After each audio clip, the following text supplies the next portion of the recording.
കർണാടകയിലെ ഷിരൂരിൽ മണ്ണിടിച്ചിലിൽ കാണാതായ കോഴിക്കോട് സ്വദേശി അർജുനായുള്ള 12ാം ദിവസത്തെ ശ്രമവും വിഫലമായി.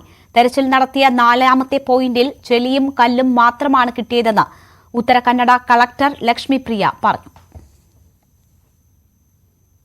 ಅಂತ ನಮ್ಮ ಟೀಮ್ SP ಅವರು ಹೆಡ್ ಮಾಡ್ತಾ ಇದ್ದಾರೆ and entire forces all forces are involved. 3 ಕಡೆ ಸರ್ಚ್ ಮಾಡಿದ್ದಾರೆ ಸದ್ಯಕ್ಕೆ. ಅದರಲ್ಲಿ ಕೆಲವೊಂದು ಬರೀ ಮಣ್ಣು ಮಾತ್ರ ಕಲ್ಲು ಸಿಕ್ಕಿರೋದು ನಮಗೆ ಮಾಹಿತಿ ಬಂದಿದೆ. ಯಾವುದು ಟ್ರಕ್ಸ್ ಅಥವಾ ಬಾಡೀಸ್ ಯಾವುದು ಸಿಕ್ಕಿಲ್ಲ. They anchored and 1 person has gone down diving ಕೂಡ ಮಾಡಿದ್ದಾರೆ. ಈಶ್ವರ್ ಅಂತ ಮಲ್ಪೆ ಅವರು is an expert in running water. So ಅವರು ಎಕ್ಸ್ಪರ್ಟ್ ಇರೋದ್ರಿಂದ ಅಂಡ್ ಲಾಟ್ ಆಫ್ ಪೀಪಲ್ ಅವರು ರೆಸ್ಕ್ಯೂ ಮಾಡಿದ್ದಾರೆ ಅಂತ ಅವರದ್ದು ಒಂದು ರೆಪ್ಯುಟೇಷನ್ ಇರೋದ್ರಿಂದ ಅವ್ರಿಗೆ ನಾವು ಇವತ್ತು ಕರೆದಿದ್ದೀವಿ.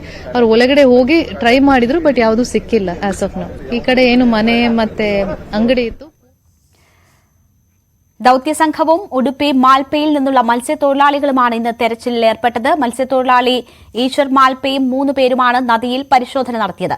ദൌത്യത്തിനിടെ കയർ പൊട്ടിയെങ്കിലും നാവികസേന ഈശ്വർ മാൽപ്പയെ രക്ഷിച്ചു. പ്രതികൂല കാലാവസ്ഥ തെരച്ചിലിന് വെല്ലുവിളിയായിരുന്നു.